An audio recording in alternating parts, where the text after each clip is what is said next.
For the first time in my life, na-meet kong girl in decent style. Miss Asuncion, Adoracion, just call her nickname Sean. Sexy siya at beauty pa, inain pa ang forma niya. Na-discover kong may talent siya, kaya ako na-in love sa kanya.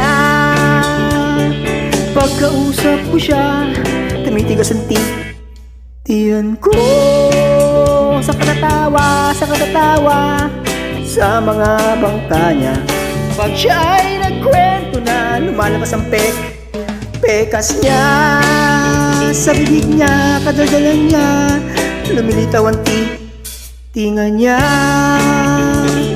Minsan may problema, sapatos niyang pamporma. Ito'y agad na nasira, ang mahal pa naman ng bili niya. Takong ay baklina, swelas ay nakatawa. So paano na ang lakad niya? Paano na siya?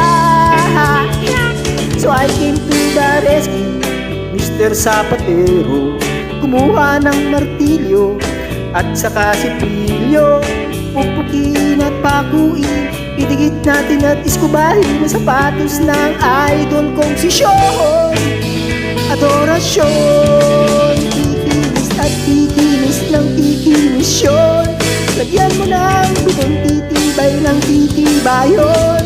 Lagyan mo ng bitong kikinis at kikinis Sean.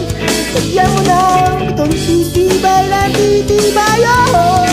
Titibayon at ikinis pa yun.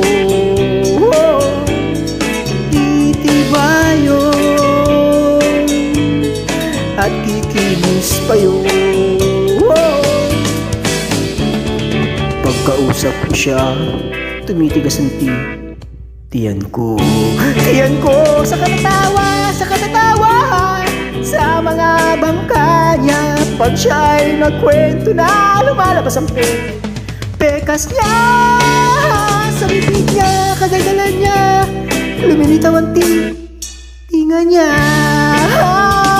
Ngayon ay ayos na, sapatos niyang pamporma. Pwede ka nang lumarga, gusto mo ay magsayaw pa ba? Sayaw.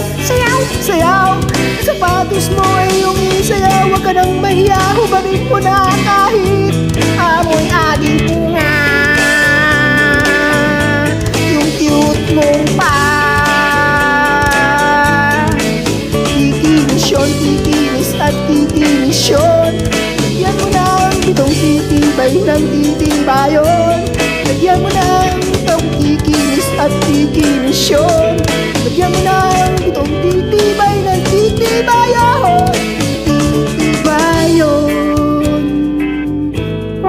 at kikinis pa yun. Talaga?